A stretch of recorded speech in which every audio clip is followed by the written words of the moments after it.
What's up, gamers? Griffin Gaming here, and today we are going to be taking a look at some more big-brained individuals on the internet.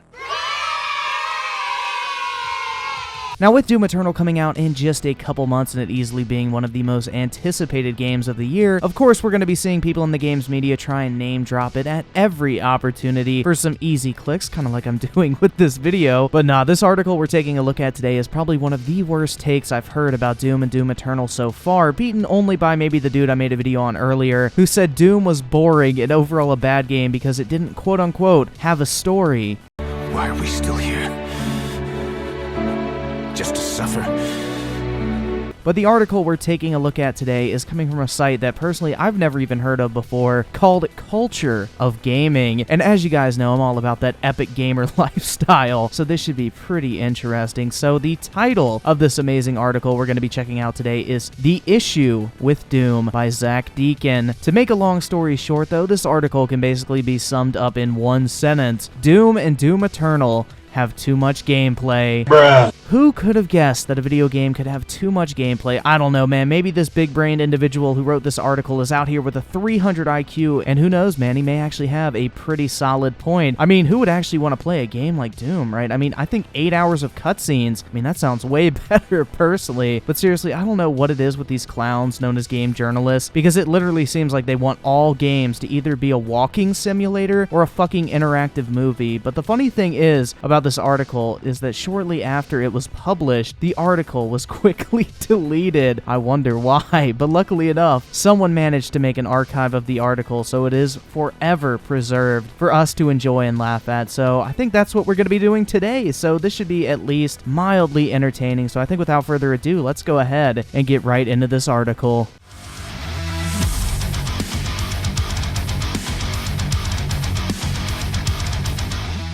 In 2016, Doom released to critical acclaim. Today, it's regarded as one of the best first-person shooters of the 2010s. The game harkens back to the early days of the genre, taking inspiration from its ancestor, Doom 1993, which has been credited as one of the pioneers of the first-person shooter genre. However, when I played through Doom 2016, I couldn't help but feel burnt out just after a few hours. I never really understood why. I've been thinking about this recently and went back to play it again. I thought, it must just be me. It couldn't possibly be the game's fault. However, it soon became apparent that Doom wasn't all it was hyped up to be. My main issue with Doom 2016 was its pacing. There is seemingly no diversity in the gameplay, and it just sort of bored me. My man, it probably is just you in this situation. I mean, I've heard almost no one complain about Doom's pacing. I mean, if anything, that's like the biggest strength in terms of Doom. It's like non-stop action with very few interruptions, like cutscenes and boring dialogue. I mean, Doom is and has always been a pure gameplay experience. I mean, shit, we're talking about a game made by the people that literally created the entire first-person shooter genre. So I definitely think the problem here is you, man, not Doom, for staying true to what made the series popular in the first place. I mean, I still have no fucking clue how anyone can play Doom on PC, especially on PC, and be bored. I know, like, we're talking about video games here, everybody has their own opinion, but seriously, man, if you like shooters and you'd think Doom is boring, you're doing something really fucking seriously wrong in your life, like, honestly.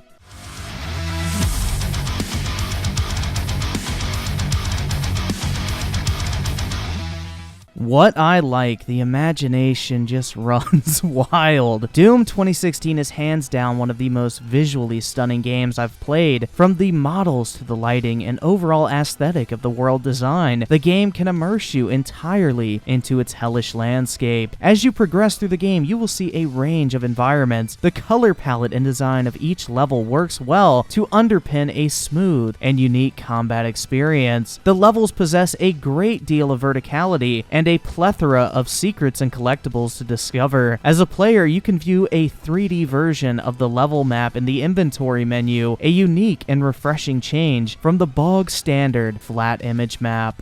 Well, I agree there, man. Doom is basically a sexual experience on PC at a high frame rate. All that beautiful gore as you chainsaw demons in half. But what I want you to notice here is how he mentions that there's stuff to do like find collectibles and secrets in the different levels. Optional stuff that would break up the flow of combat if you want to spend time doing that stuff. Basically, at this point, he already found the solution to his own problem, but he's too stupid to realize it. The combat in Doom is sublime, to say the least. I haven't played an FPS that makes me feel as badass. A wide arsenal is offered to the player, providing a multitude of ways to obliterate and vaporize the demonic hellspawn of Doom's landscape. Now, right there, okay? Remember when this dude was complaining about the lack of gameplay diversity, and now he's basically describing what sounds like an entire metric fuck ton of gameplay diversity found in Doom? I mean, Jesus Christ, man, I could see why this shit was deleted. When the demons near their inevitable death, they start flashing, opening them up to glory kills. Now, glory kills are unnecessarily graphic. I love them. The opportunity to feed a demon its own heart, or to use a chainsaw to melt and rip through the flesh of an imp, has never been so satisfying. Doom's gameplay is smooth and provides a nice change from the all-too-common health regeneration shooters. The player requires health and armor pickups, as these do not regenerate over time, as they would in many of Doom 2016's contemporaries. So the gameplay in Doom is its strongest point, so why wouldn't you want more of it in the game you just bought for that reason? I mean, shit, dude. This is one of the most bipolar articles I think I've ever read, man. I mean, you say it yourself, Doom is staying true to itself and not trying to be like other shooters, and you're praising it for that, but at the same time, that's the issue you have with the game. I mean, make up your fucking mind, dude. Doom also demands that the player manages resources efficiently, not in the traditional sense, but conserving ammo and deciding when to perform glory kills in order to replenish health becomes more prevalent as the game progresses. So right there, that sounds exactly like the diversity and depth to gameplay you're asking for. I mean, honestly, man, this is just embarrassing for you at this point.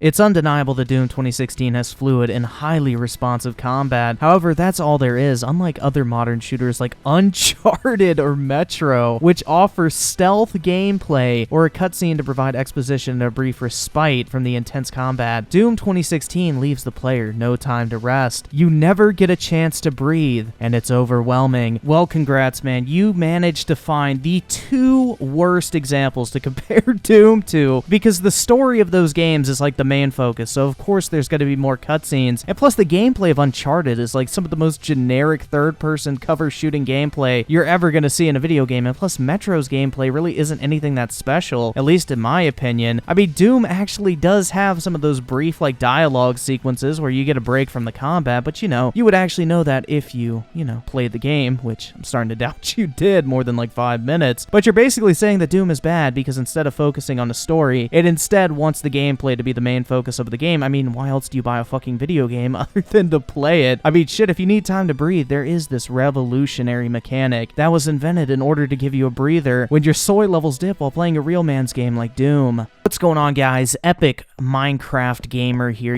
definitely not a pedophile, but anyway, I'm going to show you guys how this amazing revolutionary feature works, where if you're playing a video game and, it just gets a little too intense and you need a breather, okay?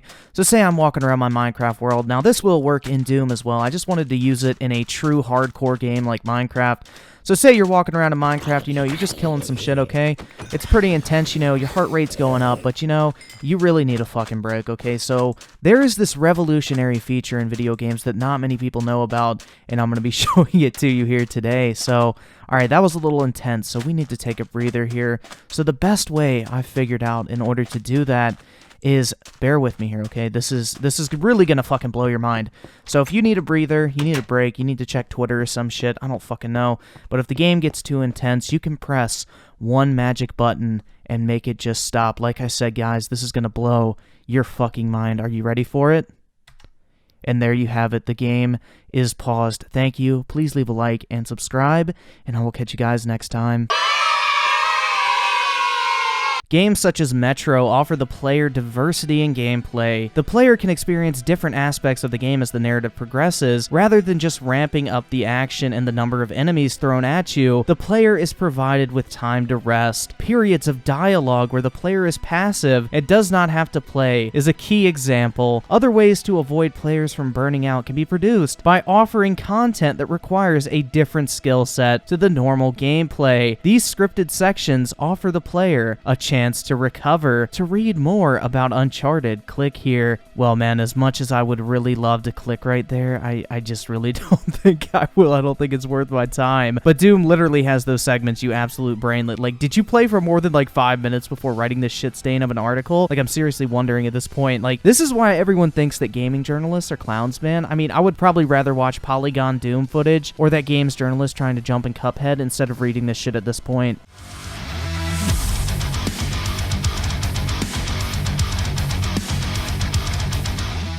Many other shooters seem to allow the player time to recover from intense periods of combat. For example, during Call of Duty Modern Warfare, after completing a highly demanding and engaging mission in which the player is searching for the antagonist Al-Assad and believes he is staying in a safe house in I fucking can't say that. At every stage of this mission, the game requires your undivided attention and combat proficiency. Following this mission is perhaps the greatest COD mission of all time, all gillied up. I fucking hate that mission, by the way. But that's beside the point, okay? Call of Duty is not Doom. They may be using the same engine, but it doesn't mean the games have to be the exact same fucking thing. Like, Doom is a classic style arena shooter where you just kill thousands of demons, and Call of Duty is a linear corridor shooter. They aren't trying to be the same thing. Plus, Doom does make you play smart, especially on the higher difficulties. You can't just stand in the same spot and kill endless enemies like you can in Call of Duty. Doom, you actually have to play smart. You have to stay constantly moving. You have to manage your health. You have to manage your shield. You have to manage your ammo. You're constantly thinking while you're playing. It's not just a mindless game. Maybe if you turn the difficulty up higher than, the easiest mode, you may have a different experience with Doom. I'm just saying. The player takes control of Price for this mission and must progress to a sniping vantage point. While is tiptoeing around the radioactive and Russian-infested landscape of Chernobyl, the gameplay changes drastically from the levels preceding it, forcing the player to use stealth and patience rather than utilizing an itchy trigger finger. The mission allows the player to complete the mission without killing anyone. How exciting. That's definitely why I buy a first-person shooter. It offers the player a rest from the exhausting moment-to-moment gameplay present in the rest of the game. Doom 2016 doesn't have any of this. Admittedly, a stealth section would not suit Doom 2016. However, that isn't my point. I feel Doom 2016 doesn't offer the player any diversity in gameplay, which is my main issue with the game. There is diversity of gameplay, though. It's just not the diversity of gameplay that you want. Not liking Doom 2016 is entirely on you, man, in this situation. Just because you're not a fan of gameplay-driven arena shooters doesn't mean there's some issue with the game. Like, go play Call of Duty if that's the type of game you like, instead of embarrassing yourself trying to criticize Doom for being Doom.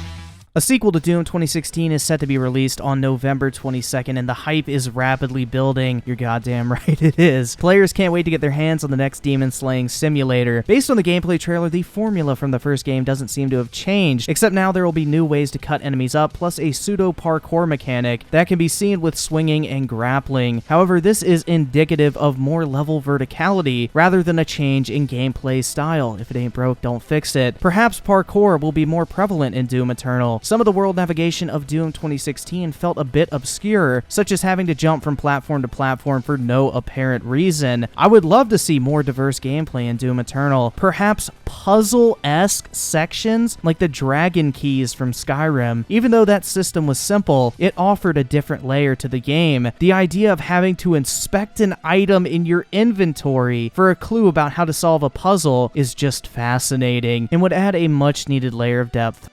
Oh, Skyrim puzzles and Doom, man. Just like, please shut the fuck up at this point, man. Like, no one played through Doom and thought, yeah, I really wish there was a puzzle every now and then. Yeah, I can't wait to pause the game, killing all the momentum to the gameplay so I can inspect some virtual item in order to solve some bullshit puzzle to progress in a game that is literally just about killing demons. I mean, that definitely would improve the game for the better. I mean, this is actually fucking painful to read, man, and I'm legit getting pissed off at this point. Like, gaming journalists have definitely earned their title as the clowns of the internet. These people are clowns.